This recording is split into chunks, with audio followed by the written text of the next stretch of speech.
Merhaba, ladies and gentlemen.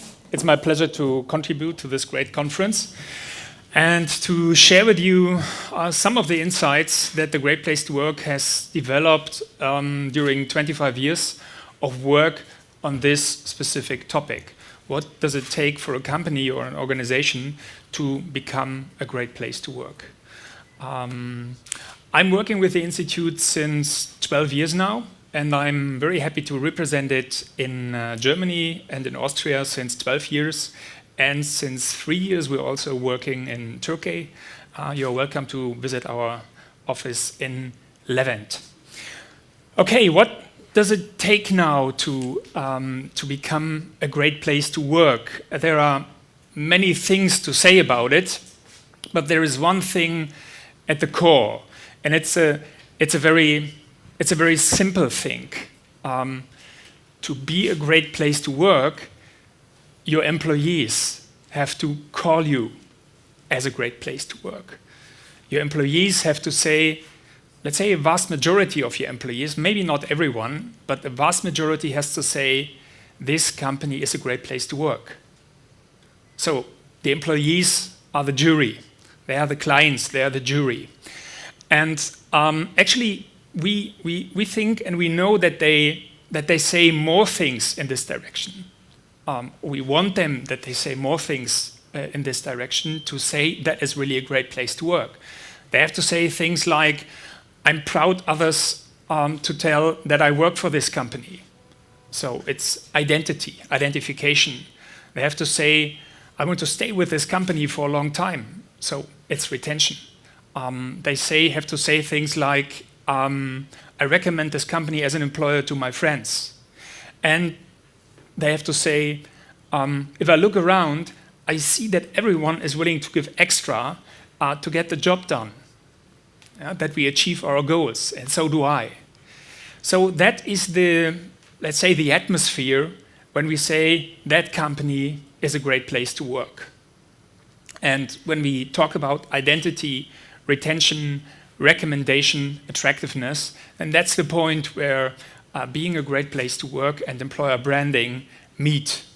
From our perspective, it's very important to keep in mind that the flame that makes an employer brand hot and sustainable has to burn in the hearts and the souls of the employees, and not only in the communication department. Okay, so what does it take now to become this great place to work? I want to share with you 4 insights, and we have to talk about belief, we have to talk about dialogue, we have to talk about delivery, and we have to talk about persistence. Let's start with belief. Actually, you can do a lot of things to become a great place to work. I show you later on some of them, but at a sooner or later, there comes the point when you, let's say, when it gets to the beliefs, to the belief in people, to your belief in people, you have to actually, or the top management actually, has to answer the question, how important are the employees for our success, for the success of the company? And it's very easy to say, yes, of course, the employees are so important, they are key to our success. It's very easy to say. But as it is a process to become a great place to work or to develop a strong employer brand, where some obstacles occur, it's important to clarify if that is really your belief. Are you really convinced of that? Are the employees, or let's say at least a certain attitude, number 1 or number 2 or at least number 3 on your list of priorities for the success of your company? Here you find a great example of a company that is very successful in a challenging industry, Gore. It's a company that produces this Gore-Tex membrane. That's a fiber that, in a weather like that in the last days in Istanbul, that doesn't keep out desperation, but it keeps out the wetness, so it keeps you dry. And here you see the fundamental beliefs of W.E. Gore that have been formulated 50 years ago by Bill Gore, the founder of the company, that are still in place. And the number 1 belief is the belief in the individual. And it was in the 1950s where that was not very common, I would say. Here Bill Gore said, if you believe in the individual and you trust in them, they behave in a way and they will be motivated to do what's right for the company. And Gore is still building on this very fundamental belief. Okay, so if there is this belief that on which you can build the activities to develop a great workplace culture, then I think every one of you has in mind some ideas what can be done to make a company or an organization a great place to work. And I think it's okay to just execute on this, but sooner or later also here there comes the point where you have to add something to that, to your ideas. You have to start a dialogue with the employees. You have to ask two fundamental questions. One is, when you consider this company here or this organization that you're working for, what makes it already a great place to work, and what can be improved to make it a great place to work? And we know even from the great places to work, from the best that we award from time to time, that there is room for improvement. So you have to have this dialogue in your company. And that is actually something that we are doing since many years. And I want to share with you, let's say, the overall findings that we made when we talked to these employees. Thousands, hundred thousands in the meanwhile. And so if you put this question, what makes your company a great place to work, then you receive actually a range of answers that go from open and transparent communication over support for the personal and professional development. You hear something about payment, of course. You hear something about identification with the job, and you hear something about team or collaboration. And actually, you have to work in all these areas. You have to do some practical, real hard work in these areas. But we found out in the interviews and studying, analyzing these cases, that being a great place to work is not just only about having good practices, for example, in the communication area, but that the companies that manage to become a great place to work, that they are able to establish certain values or certain qualities in the relationship with the employees. So relationships are key at great places to work, and with the employees when they talk about these relationships, about these qualities in the relationship, they use words like, the management is credible, they show respect for me in my professional life, but also for my private life. Given and taken is fair, I feel a sense of pride for this company, and there's a great team spirit or camaraderie. So that's an important message and the important finding, that you have to work on the action level, on the practice level, but that you have to aim for this quality level, for this value level. That is, as it is in your private relationship, that is what makes a relationship and a culture really strong. So, when the first three match good to each other, then trust develops. And in a way, having a trust culture is very similar to having a great place to work culture. If you have trust in the workplace, then you feel fine, you look forward to come to work there, you have fun to contribute to the success of the company, and trust is a great cost saver. So trust is an important element here. So that is, let's say, what the employees say. Now let's switch to the perspective, what can the companies do? What can you as a responsible for the companies do? Because that seems to be a bit complex here. And we found that the best companies to work for, that they pay special attention to 9 areas, 9 practice areas. And if we look at the bottom left one, hiring and integration, and then go up to the top left one, then it is like a, let's say, like a process. It goes from hiring and integration to inspiration. How do we want to be? How do we want to work? Which is important? Which roots and values are important for us? It is about communication with speaking and listening, both sides. It's about appreciation, thanking. It's about fostering the development of the people. It's about caring. It's about health. It's about, let's say, fairness issues, taking care about specific requirements that you as a person might have had. It's about celebrating. Great companies to work for, or great places to work for, are in most cases very successful companies, and they know how to celebrate their successes. And at the end, it's about sharing. Sharing the success with the employees, but also sharing the success with the community. So these are 9 practice areas where great places to work show special attention, or that they give special attention. And I mean, they do a professional work here, but what they also do is that they give something extra in these areas. Maybe not in everyone, but each company has at least 2 or 3 areas where they have a special tweak.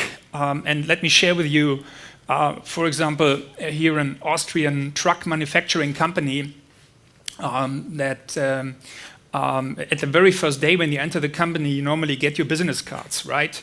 And they show you your desk. In that company, you come to your desk, and there's a box then, a small gift box. And when you open the gift box, then the business cards, and it's branded in the company design. When you open the box, there are your business cards. There is also another card that shows the 10 principles of the company.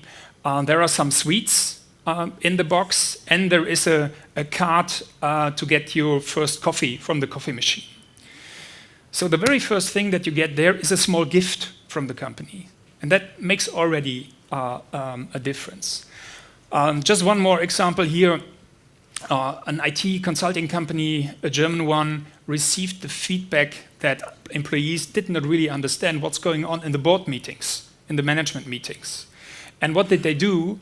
They did not decide just to have another letter, other newsletter, or another kind of debrief. They said, we have an additional seat in our board meetings, and the employees are invited to participate in these board meetings. So you can apply for participating, and then for 2 months you can participate in the board meetings. Wow, hey, that's trust to the employees, right? That they deal right with confidentiality. Okay,